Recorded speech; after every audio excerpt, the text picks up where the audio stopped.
Hello everyone, welcome back to Literary Theory Made Easy, a comprehensive overview series. আমি SF নাফিল Riyad আর এটা হলো আমাদের সিরিজের সেকেন্ড ভিডিও। প্রিভিয়াস ভিডিওতে আমরা লিটারারি থিওরির বেসিক আইডিয়া নিয়ে কথা বলেছিলাম। থিওরি আসলে কি, কেন ইম্পর্ট্যান্ট আর এটা কিভাবে আমাদের লিটারেচার দেখার পার্সপেক্টিভ চেঞ্জ করে। আর আজকের ভিডিওতে আমরা ডিসকাস করব ফেমিনিস্ট লিটারারি ক্রিটিসিজমের একটা ground breaking text, the madwoman in the attic by Sandra Gilbert and Susan Gubar. এই ডিসকাশনে আমরা দেখব কিভাবে প্যাট্রিয়ার্কাল সোসাইটি উইমেন রাইটার্সদের ক্রিয়েটিভিটিকে সারপ্রাস করার চেষ্টা করেছিল, কিভাবে উইমেনকে অ্যাঞ্জেল বা মনস্টার এই দুই এক্সট্রিম আইডেন্টিটির মধ্যে আটকে রেখে দেওয়া হয়েছিল, আর উইমেন রাইটাররা কিভাবে ওই ফ্রেম ব্রেক করে নিজেদের ভয়েস ক্রিয়েট করার চেষ্টা করেছিলেন। আমরা আজকে কিছু ভেরি ইম্পর্ট্যান্ট কনসেপ্ট নিয়েও কথা বলবো, like literary paternity, anxiety of authorship, the madwoman as the double, আর ফেমিনিস্ট পার্সপেক্টিভ থেকে স্নো হোয়াইটের ইন্টারপ্রিটেশন। সো যদি তুমি বুঝতে চাও লিটারেচার কীভাবে রেজিস্ট্যান্স, আইডেন্টিটি আর রেবেলিয়নের একটা পাওয়ারফুল স্পেস হয়ে উঠতে পারে, তাহলে আজকের ভিডিওটা তোমার জন্য অনেক ইম্পর্ট্যান্ট হতে যাচ্ছে। So without wasting any more time, let's dive into today's topic, the aesthetics of exclusion and the palimpsests of rage. In 1979, Sandra Gilbert and Susan Gubar published one of the most influential works of feminist literary criticism, The Madwoman in the Attic. এই বইটা basically 19th century women রাইটার্সদের literary struggle নিয়ে লেখা। এই বইয়ের প্রথম chapter, the queen's looking glass, একটা powerful ম্যানিফেস্টোর মতো কাজ করে। এখানে দেখানো হয়েছে কিভাবে উইমেন রাইটার্সদের একটা কমপ্লিটলি প্যাট্রিয়ার্কাল লিটারারি ওয়ার্ল্ডের ভেতরে থেকেও নিজেদের ক্রিয়েটিভিটি ধরে রাখার চেষ্টা করেছেন। সোসাইটি তখন মনে করত লিটারেচার হলো মেনদের ডোমেইন, তাই ফিমেল ক্রিয়েটিভিটিকে অ্যাবনর্মাল বা আনন্যাচারাল হিসেবে দেখা হতো। In this video we will explore how patriarchy tried to trap women inside fixed images and how women writers fought back to break those frames and create their own voice. Gilbert and Gubar introduce a very bold idea here, literary paternity. Western কালচারে রাইটিংকে এক ধরনের masculine creative পাওয়ার হিসেবে দেখা হতো। তারা বলেছেন patriarchal সোসাইটিতে pen বা কলমকে সিম্বলিক্যালি মেল রিপ্রোডাক্টিভ পাওয়ারের সাথে কম্পেয়ার করা হতো, মানে রাইটিং ইটসেলফকে ম্যাসকুলিন অ্যাক্ট হিসেবে ডিফাইন করা হয়েছিল। Using Edward Said's idea, they connect the words author and authority. The author is imagined as the creator, almost like a father figure who gives birth to a text. তাই mail রাইটারকে বলা হতো aesthetic patriarch. তার pen শুধু লেখার জিনিস না, বরং ছিল পাওয়ারের সিম্বল। আর এই পুরো ডেফিনেশনের মধ্যে উইমেনের কোনো জায়গায় ছিল না, কারণ সোসাইটি মনে করত উইমেন ন্যাচারালি এই ক্রিয়েটিভ অথরিটি পজেস করে না। Since writing was considered a male function, female অথারশিপকে অনেকেই অলমোস্ট ইম্পসিবল মনে করত। রবার্ট সাউদি তো শার্লট ব্রন্টিকে ডিরেক্টলি বলেছিলেন, literature is not the business of a woman's life. সোসাইটির বিলিফ ছিল উইমেনদের মধ্যে সেই অ্যাগ্রেসিভ ক্রিয়েটিভ ফোর্স নেই যেটা সাপোজডলি স্ট্রং লিটারারি স্টাইল তৈরি করে। Critics even argued that women ল্যাকড the physical and psychological drive necessary for powerful writing. এর ফলে উইমেনদেরকে ইন্ডিপেন্ডেন্ট ক্রিয়েটর হিসেবে দেখা হতো না, মেনের ক্রিয়েটিভিটির সাপোর্টার হিসেবে দেখা হতো। তারা নিজেরা স্টোরি ক্রিয়েট করবে না, বরং মেল টেক্সটের ভেতরে নিজেরা ক্যারেক্টার বা সিম্বল হয়েই থাকবে। গিলবার্ট এবং গুবার এই অবস্থাকে সাইফার্স বলে এক্সপ্লেন করেছেন। To control women, patriarchal literature created two extreme categories, the angel and the monster. Either a woman had to be pure, silent, selfless, like an angel, আর না হলে তাকে rebellious, dangerous and evil, like a monster হিসেবে দেখা হতো। The angel represents obedience and sacrifice, while the monster represents the punishment women receive for trying to define themselves independently. Virginia Wolf বলেছিলেন, women রাইটার্সদের প্রথম কাজ হলো তাদের ভেতরের সেই অ্যাঞ্জেলকে মেরে ফেলা, কারণ সোসাইটি এই আইডিয়াল ইমেজ ব্যবহার করেই উইমেনদের রিয়েল ক্রিয়েটিভিটিকে সাপ্রাস করেছে। Gilbert and Gubar argue that neither image represents a real woman, both are traps created by patriarchy. The idea of the angel in the house came from Coventry Patmore's famous poem. This ideal woman was supposed to be pure, silent, gentle, and self-sacrificing. এই অ্যাঞ্জেলের নিজের কোনো identity বা story নেই, সে শুধু অন্যের life আলোকিত করবে, কিন্তু নিজের জন্য কিছুই চাইবে না। Thinkers like John Ruskin even claimed that women were not meant for invention or creation. আসলে womenদের ধীরে ধীরে লিভিং হিউম্যান না বানিয়ে একটা আর্ট অবজেক্টে পরিণত করা হচ্ছিল। পেল, উইক, প্যাসিভ হওয়াকেই ফেমিন বিউটি বলা হতো। সোসাইটি উইমেনকে এমনভাবে শেপ করত যেন তাদের ক্রিয়েটিভ এনার্জি কমপ্লিটলি ডিসঅ্যাপিয়ার হয়ে যায়। So this ideal femininity was actually an aesthetics of death. If a woman refused to be the angel, she became the monster. Patriarchal লিটারেচারে independent উইমেনকে উইচ, ফিন্ড, ম্যাড ওমেন কিংবা evil figure হিসেবে portray করা হতো। The archetype of this figure is Lilith, Adam's first wife who refused submission. এর মেসেজটা খুব clear ছিল। যদি কোনো নারী নিজের আইডেন্টিটি বা ক্রিয়েটিভিটি দাবি করে তাহলে তাকে ডেঞ্জারাস হিসেবে ট্রিট করা হবে। This demonization was meant to force women into obedience. কিন্তু গিলবার্ট অ্যান্ড গুবার দেখান যে এই মনস্টার আসলে উইমেনদের সাপ্রেসড অ্যাঙ্গার, ফ্রাস্ট্রেশন আর রেবেলিয়নের representation.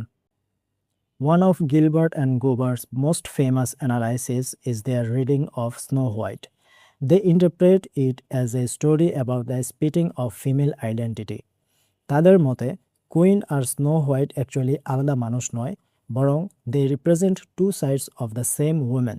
The queen is active, creative, intelligent, ambitious, almost like the female artist herself. আর স্নো হোয়াইট হচ্ছে সোসাইটির সেই আইডিয়াল প্যাসিভ উইমেন যে সুন্দর, কোয়াইট, অবিডিয়েন্ট, কিন্তু নিজের কোনো রিয়েল স্টোরি নেই। The imagery is also very important. The window symbolizes purity, the mirror symbolizes narcissism, and the glass coffin symbolizes objectification and death. Queen এখানে আসলে নিজের হেল্পলেস প্যাসিভ সেলফকে ডিস্ট্রয় করতে চেয়েছিলেন, কারণ সে তার অ্যাক্টিভ আইডেন্টিটি বাঁচিয়ে রাখতে চেয়েছিল। The magic mirror in snow white represents the voice of patriarchy. আয়নাটা সবসময় কুইনকে রিমাইন্ড করে দিত যে তার ভ্যালু শুধুমাত্র তার বিউটির উপর ডিপেন্ড করত। Who is the fairest? This creates competition among women for male approval. Gilbert and Gubar বলেছেন এই মিরর আসলে মেল গেজের সিম্বল। সোসাইটির জাজমেন্ট উমেনরা নিজেদের ভেতরে ইন্টারনালাইজ করে ফেলেছিল। The queen constantly seeks validation from the mirror because society never taught her to value her intellect or creativity. The poison apple symbolizes the divided condition of women. অ্যাপলের red অংশ active desire, sexuality আর রেবেলিয়নের symbol. অন্যদিকে সাদা অংশটি passive ইনোসেন্সের symbol. Snow white's glass coffin is even more disturbing. She becomes a beautiful motionless object on display. Prince যখন তাকে নিতে চায় তখন সে স্নো হোয়াইটকে একজন হিউম্যান হিসেবে নয়, বরং একটা ডেকোরেটিভ অবজেক্ট হিসেবে দেখে। Gilbert and Gubar suggested that patriarchy's ideal woman is silent, passive, and powerless, almost like a beautiful corpse. Harold Bloom talked about the anxiety of influence, where male writers fear they cannot surpass their literary fathers. কিন্তু Gilbert and Gubar বলেছেন women রাইটার্সদের anxiety আরও deep ছিল। তারা শুধু better লিখতে পারবে কিনা সেটা নয়, তারা চিন্তা করতো am I even allowed to create. Since there were almost no visible female literary producers, women lacked role models or foremothers. তারা ভয় পেত যে রাইটিং তাদের সোসাইটি থেকে আলাদা করে দেবে অথবা তাদেরকে আনফেমিনিন বা মনস্টারাস বানিয়ে ফেলবে। This fear become what Gilbert and Gubar call the anxiety of authorship. Women রাইটার্সকে এমন এক ল্যাঙ্গুয়েজ ইউজ করতে হতো যেটা ম্যান তৈরি করেছে, তাই তাদের রাইটিংয়ের মধ্যে একটা ডিসকমফোর্ট বা টেনশন থেকেই যেত। They were trying to describe female identity using the language of a culture that oppressed them. ফলে তাদের সেন্টেন্সের ভেতরে হেজিটেশন, অ্যাঙ্গার, আইরনি এই মিক্সড ফিলিংসগুলো চলে আসতো। এই ইনফেকশন আসলে প্যাট্রিয়ার্কাল ডেফিনিশনের বিরুদ্ধে সাইলেন্ট রেবেলিয়ন ছিল। Emily Dickinson described this struggle as an infection in the sentence. So, to survive in a patriarchal culture, women writers developed a hidden strategy called palimpsests. Palimpsest মানে এমন writing যেখানে পুরনো লেখার উপর নতুন করে লেখা বসানো হয়, কিন্তু আগের চিহ্ন পুরোপুরি মুছে যায় না। Similarly, women wrote stories with two layers of meaning. উপর থেকে দেখলে স্টোরিটা সিম্পল, রোমান্টিক বা ডোমেস্টিক মনে হবে, কিন্তু আন্ডারনিতে থাকতো অ্যাঙ্গার, রেজিস্ট্যান্স আর ফ্রিডমের hidden message. So their text become double voiced, one voice is for society and another for themselves. The most powerful symbol of female rebellion is the madwoman in the attic, like Bertha Mason in Jane Eyre. Gilbert and Gubar বলেছেন Bertha আসলে Jane আয়ারের shadow self বা double. Jane Eyre যা openly বলতে পারেননি, Bertha সেটা violent ওয়েতে express করে দেখিয়েছে। The madwoman acts out of the rage and desire that the angelic heroine must suppress. এই অ্যাটিকের ভেতর বন্দি এই ম্যাডওম্যান তাই উমেন রাইটার্সদের ওন ইমপ্রিজন্ড ক্রিয়েটিভিটি আর রিবেলিয়নের সিম্বল হয়ে দাঁড়িয়েছে। Virginia Woolf called John Milton the first of the masculinist. John মিল্টনের প্যারাডাইজ লস্ট কবিতায় উইমেনদেরকে ম্যান এর সেকেন্ডারি বিইং হিসেবে ডিফাইন করেছিল। ইভ ছিল অ্যাডামের companion, never equal. For women writers Milton became A symbolic obstacle, what Gilbert and Gubar call Milton's bogey. Emily Dickinson বা Charlotte ব্রন্টের মতো রাইটার্সরা মিল্টনকে রিইন্টারপ্রিট করতে হয়েছিল যাতে তারা নিজেদের ক্রিয়েটিভিটির জন্য স্পেস খুঁজে পান। They had to resist patriarchal literary tradition in order to imagine themselves as creators. Interestingly, the story of Snow White may have real historical inspiration.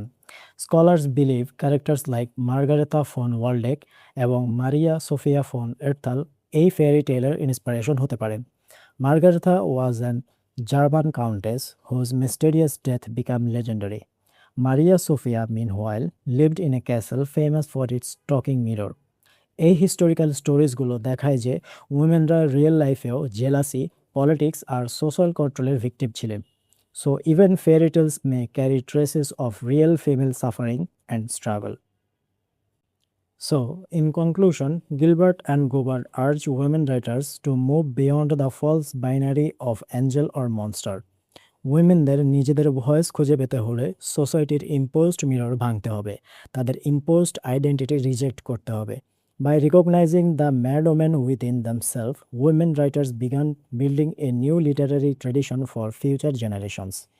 এই থিওরি আমাদের শেখায় যে লিটারেচার শুধু আর্ট না, এটা পাওয়ার, আইডেন্টিটি আর নিজের অধিকার রিক্লেম করার একটা সংগ্রাম। সো গাইজ, আজকের ডিসকাশন থেকে আমরা দেখতে পারলাম যে mad woman in the attic শুধু একটা লিটারারি ক্রিটিসিজম বুক না, এটা অ্যাকচুয়ালি উইমেন রাইটার্সদের স্ট্রাগল, সাইলেন্স, রেজ আর আইডেন্টিটি রিক্লেম করার একটা পাওয়ারফুল ম্যানিফেস্টোও বটে। গিলবার্ট আর গুবার আমাদের দেখিয়েছেন যে প্যাট্রিয়ার্কাল লিটারেচার কীভাবে উইমেনদের অ্যাঞ্জেল আর মনস্টার এই দুইটি ফিক্সড ইমেজের মধ্যে বন্দি করে রাখতে চেয়েছিল, কিন্তু উইমেন রাইটার্সরা ওই ইম্পোজড আইডেন্টিটি মেনে না নিয়ে নিজেদের হিডেন ভয়েস ক্রিয়েট করার চেষ্টা করেছেন, sometimes openly, sometimes secretly through palimpsests writing. আর এখানেই এই টেক্সটের ইম্পর্টেন্স। এটা আমাদের শেখায় যে লিটারেচার কখনো শুধু গল্প না, লিটারেচার পাওয়ার, রেজিস্ট্যান্স আর সেলফ ডেফিনিশনের একটা ব্যাটলফিল্ডও হতে পারে। So if you enjoyed this video, then definitely like, share and follow my account so that you don't miss any upcoming episodes of Literary Theory Made Easy. Our next ভিডিওতে আমরা discuss করব another very important feminist post-colonial text, Under Western Eyes, Feminist Scholarship and Colonial Discourse by Chandra Mohanty. সেখানে আমরা explore করব western feminism কিভাবে third world উইমেনদের represent করে আর মোহান্তি কীভাবে ওই রিপ্রেজেন্টেশনকে ক্রিটিক্যালি চ্যালেঞ্জ করেন। Until then, take care, see you in the next video.